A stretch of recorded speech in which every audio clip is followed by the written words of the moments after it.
Um, Today we're taking a look at some changes within the codes department. As you may recall, Marcus came on at the beginning of January, beginning of February, somewhere in that time frame, and we were in the middle of the budget. He knew he wanted to make some changes within the department. Wasn't quite sure how to make those changes, when to make those changes, and so now he's ready to move forward with what he's recommending. You want to give a little background, Marcus? Yeah. It's been since December. We've had a couple of major problems since I've been in the codes department. One is we're mandated to do 1203 inspections of commercial buildings. Problem is the way previous administrations negotiated it, it was on a stipend. So if I do 30,000 square feet worth of inspections, I get a bonus check. That portends that the codes officers are willing to do the inspections for the stipend. So they've been refusing to do the inspections because there used to be 8 codes officers, now there's 4.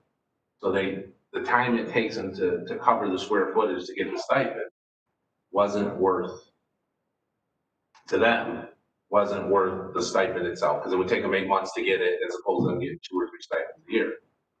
So we got to fix that, right? So we put it in their contract that they have to do these inspections. We're mandated by the state to do it. And instead of the stipend, we built it into their salary. So now there's no more excuses, no more budgeting. And when all you're trying to do is cover square feet, sometimes you do a shoddy job. For example, you would inspect Walmart because it's huge. So that adds to your square footage. But like you got a little mom and pop store, you might not do that inspection because it's not enough square feet. And so the stipend system. It was quota based. Was quota based. Okay. And so we changed it into being part of their job. And in doing so, right now we have $29,000 budgeted for stipends.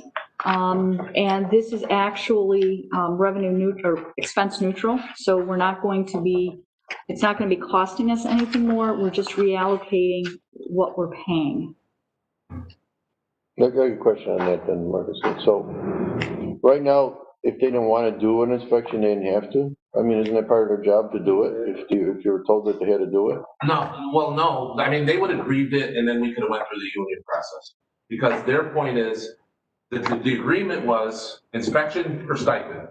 The agreement wasn't just inspections. The stipend was the incentive to do the inspection because it wasn't part of their. So if you told them to do an inspection, they didn't have to do it? If you told them to go to Walmart or? It was one of their job heads. If I told them to go to Walmart and I gave them that instruction, I wanted to see if we could work it out this way first so we didn't have a labor issue. If I told them to do an inspection, they would have grieved it. They would have said, this isn't part of my mandated job duties.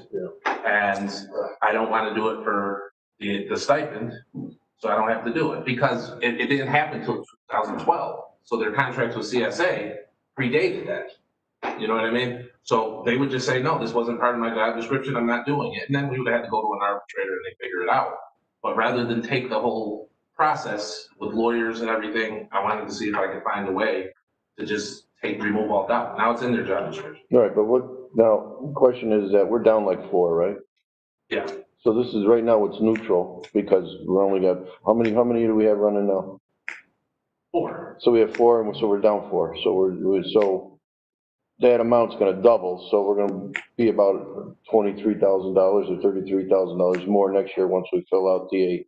No, so we're down 4 from our peak, Right. but we're not hiring any new spots. I had 1 vacancy, which I plan to fill in the budget, but they start as trainees. So for at least a year, they're not making the regular code stipend anyway. I mean, the regular code salary anyway. They're being paid a trainee. The trainee's making no more. Right, but what, I mean, do you ever get to the point where you think you're gonna be full staff? So let me interject just a little bit. As Heather has said, Marcus has taken over the codes department, and Dave Farina did a very good job. But tasking Marcus with, I feel, one of the departments that really needs to be retooled, regenerated, and put on the right path. I've asked him at this point, I'll give you the tools that you need. We've talked about a number of different issues moving forward. And in saying that, one of the issues that has come up has been the stipend. One of the issues is being who will help train, who will not help train. There's a lot of dissent within the codes department for whatever it may be. They feel they're underpaid and overworked. So Marcus is trying to work through all these different areas. We'll have 2 trainees coming on as we speak to kind of help out a little bit. And Daniel has agreed to help train with them. But that will at least start getting the foundation of what Marcus feels he needs to get the department up to the level that we require. Because I get more phone calls from codes enforcement than I do than anything else, what's going on. Obviously, during the pandemic, it's problematic just because of the pandemic. But on top of that, he's looking for people that have complained over the years about different scenarios. He's trying to address that and trying to get the tools to get this running efficiently to the level that he wants. So I understand that, and and I understand that the codes is, You're saying I understand they're well understaffed. fully staffed is this a budget? That's what you're saying. Is it a budget? And then the question is, it's not right at 29,000. It's over the course of time. So the changes with the stipend thing has added up to about 21,000. Right. You know what I mean? So this over time, you might get to a point where, okay, you got a fully staffed codes department, it costs you a little more with the stipends, but the stipends would have gone up too with more staff, right? Because the amount you paid would have went up. So if you got 8 people on, they're making their stipend 3 or 4 times a year. You know what I mean? You got 4 people on, you can budget less for the stipend. Go ahead. I just wanted to ask, let's say we move forward with this. Obviously, you're changing, as you said, the job description, responsibilities, et cetera. Is there anything, if we move forward with this, is there anything then you're going to have to do to get people to agree to the new contracted duties moving forward, or is this? That's already been done. Okay. And you got Steve Price, who's the president of CSCA locally. These have been things that obviously we've talked about. We have a good relationship with, and, you know, we look at what they're looking for along with what's going to be beneficial to us. Because I went through this and I agree. I could see how you had the problem. Okay, for good reason and bad, whichever, you know, whether people were, whether people were doing it because they didn't want to, or people were doing it because they tried and they didn't make the stipend, you know, quota. Then now you've got a situation where people are like, okay, now I did some inspections, I'm still not getting my stipend because I didn't hit the square footage mark. So it was kind of a self-defeating thing. I could see that. So, but the other thing I wanted to ask related to what Jack was saying is, we currently have 4 positions. What you were saying is you were down from previous years, where there used to be 8, but right now, the max right now, even if they were all filled, would still be 4. No, the max would be 6. No. Oh, they got 6, I'm sorry. 2. The max would be 6. 2 coming out. Okay, so you have 2 vacancies. Okay, all right. But with that 8, there was a chief housing inspector, there was crew trainer, there's promotional. So we're still way slimmer than we had. And now I got 4 officers. One of them might be moving. I don't know if that's part of what we're talking about, but one of them's moving on to Section 8. So now I got 3 experienced officers. So I had to bring in the trainees because 3 trainees equals 1 officer. I mean, there's so much they can't do. That, and I don't want to leave the department. You know, somebody calls in sick, now I got 2 close officers. So I don't want to leave the department without enough people. So No, that's fine. 3 guys training and 3. I actually agree with the changes you're making. It makes sense moving forward. I just want to make sure that it's understood in the ranks that the purpose of doing this is because this is now something you must also be proud to do as your job responsibilities. You know, it's not just a bump. This is removing the what if you get a stipend and you got to do these inspections because you're guaranteed a new salary. Correct. Okay. Marcus, so one of my questions was, they've agreed to this, so your people have agreed. Yes. Which is great. Do you have anybody out now furloughed, like on that 2/3, we pay them 2/3 out, so you don't have anybody furloughed, right? No. This is your staff. The other thing is, when I give somebody a promotion and the grade changes, the way it works is you start here, 6 months you go here, and a year you go here. Are we forfeiting that? We're going right to the top? Yeah, because we, that's one of the things we talked about. That's one of the things we're asking this board to approve, because if we had started them on the lower grade. Well, they can't make less than they're making now. So even if the lower grade's less, they would still be in what they're making in that 6 months. Right, but it wouldn't include the money that incentivized them to do the inspection, so they wouldn't have agreed. No, I'm just telling you, they wouldn't have agreed. You know what I mean? So there's gotta be. Also, what Mark's is saying, also, they would have actually, if they would have started at this first step or base level before, they'd be making less. They would have had to make more anyway. Bring them in at the step 2, is basically putting them at the same, what they're making now. So they're just going right to the third step? They're going to the Like third they step, do so here. basically they'll be making the Okay, same. and this is, are we talking new tests here? Or civil No, service tests? Or no. That's- no. Just a job description, eliminating the stipends and adding it into the job description itself. So then they can't say any longer that we're not gonna do the 1203s. That is a job description. Will you have to remove step 1 and 2 of their pay grade then, or? We just went straight to. I mean, so do you have to remove them? They've all been here. It's all in the agreement. All right, but how about somebody new? Are they gonna go through step 1 and 2? Yeah, they have to. So they won't be able to make Yeah, that but stipend? It would be got- similar to the training. Well, They're trainee, they are Right, I didn't meant to say. Right, you got the 2 trainees coming on board that are gonna go through the steps. The trainees make, and here's the good thing, when we advertise a job of codes inspector, now, you know, we're advertising it at a grade higher, we might get better candidates. Right, yeah. Marcus, is there anything else they're doing out of their job description? I mean, is this something where the natives are running the asylum and they're gonna come back next with something else that they don't wanna do? Well, we're working through those issues. There's other issues in the department, like the mayor said. Right. That we gotta work through. I mean, I don't know how else to put it. One is training. We used to have trainers that got paid. Now that we don't have those positions, they're saying, who's gonna train these new kids? Because if you wanna train me, you used to get more to train more. And so we're working through it. Okay, well, so this makes perfect sense, but, and I know you're doing this, Right. but, there does have to be that give and take where, yes, used to be doesn't exist anymore, so we do have to move forward. Right. And is that training, is, I guess, Bill's credit for what he's saying, that new job description, does it also encompass, some of the other things? No. Like training? Not yet. So let's break it down a little bit.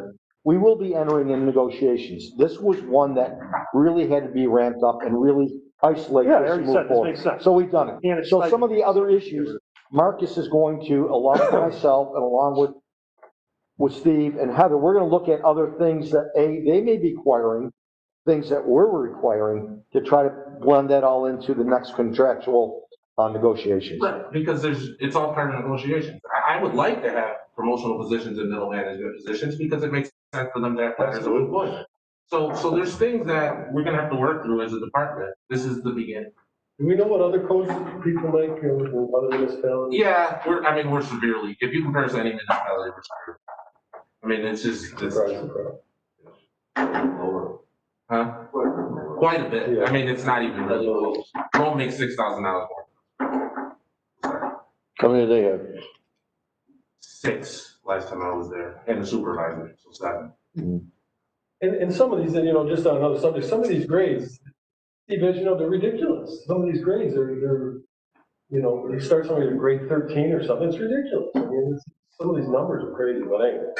I think it's great, man. I think you're doing a great job. I think that, I just wanted to add to that too, Bill. I think he's the right man to fix it, and, yeah. you know, I'll back you in, on this, and I'll see no problem with it. Yeah, this is well thought out and actionable, so that's, yeah. And we should fight for him to get more, you know, I know the mayor doesn't want to hear that. Well, this is gonna bring him to the table, so he can It's gonna bring it to the negotiate. table, and to your point, Jack, one of the new kids is scheduled to start today, right, because he already works, and he was able to transfer, right? Okay. We had a problem getting people to train him. One of the officers this morning offered to take him out, because they're happy about this. Right, they're getting help. I don't know how long she's gonna take him out, but she'll take him out, and he has Oh, you would someone. think she'd love to, she got somebody to work with. Well, there's also other ways to I'd love to have a partner. or anything. Obviously, if they train the new trainees, then they're all gonna be able to cover each other. So like you said, if one of them is sick, now they know that their job is still getting done when they're home. Exactly. The whole department as a whole is gonna operate better. You're trying to get. So there's you Right, know, Steve Left said. there are genuine ways to incentivize, you know, outside of money, because time is money. Right. And once you start really connecting time to the actual time, you know, money that they're getting, you know, I that they think work. if they believe we're making movements like this to try to accommodate their. Well, no, this isn't a try. This makes perfect sense. And it also, I know stipends are not necessarily the hottest thing that city budgets have in them. Okay, It's, so you know, it's much better to have things where it's not this pick and choose type of thing. what do we gotta do to move Okay, I this? just want to ask Joe, is there anything you want to add? Because Joe was the scribe here. No. I think when FLSA was in here with us, they said stipends, just get it off the table, because it's not something that's a reality. It's not predictable. It should be. Well, they said it can't be. part of Somebody your- want to make a motion? Yeah, I'll make. He moved it, I'll second it. Just before we move on though, this, part of this, Yeah. I know a lot of us throw this stuff in the garbage. Part of this, I don't think, part of this is not something that we can, Right, it's That's not got going to be part names of on it. it, all right. Yeah, it's not. yeah, so what I'm getting at is this stuff needs to be shredded. We can't Yeah. throw this in the garbage. This is, Well, that's your budget, literally, those are your budgets. The names are on there. right, But literally, the only reason we no, don't. the names is what makes it. The Well, only- they're public. Everything's Well, public. the only, no, let me just clarify. The That's what reason why makes you sense. don't, Social Security. you don't see the Okay, all right, names, the only reason you don't see the names at budget time Yeah. is because it was decided many years ago that because of our police officers, we don't put names in the budget. Right. So that's the only reason. I'm just saying, let's Yep, be yep, careful I'll with get this rid of them. piece. Yep. Yeah. All right. As Even- long as you don't have my social security numbers or DOB, then you're okay. Okay, Because it is public. I mean, if somebody goes online. Right, yeah, I know, the free New York, whatever the Yes, thing, yeah, correct. yeah. okay. Is that all set, David? Okay. Our next item of business, as Marcus was mentioning, we have Rick Ajab, who had been with us for many, many years in Section 8, was the Senior Housing Assistant Inspector. They have about 1,400 vouchers, so they do a lot of inspections. They have to inspect once every year, sometimes twice. So one of our codes officers will be leaving and going to the federally funded Section 8, and his title will be Housing Assistant Inspector. And this salary reflects where, very close to where he is. If you take a look at the other sheet that we have here, and right now, he is making, it's in green, he's making $37,000. So after talking with Chris Pastorelli, she felt that a grade 8, that it should be the Housing Assistant Inspector, because the senior was always a promotional title. And it's something that Steve Price mentioned also. Right, so he's moving into the level he should be in Section 8, is what Yeah. you're saying, Yeah. person, I should say. Up a little bit, yeah. I'll move this. No second. Okay, that's all I have for today. Okay, well, thank you. You can turn us off. Thank you.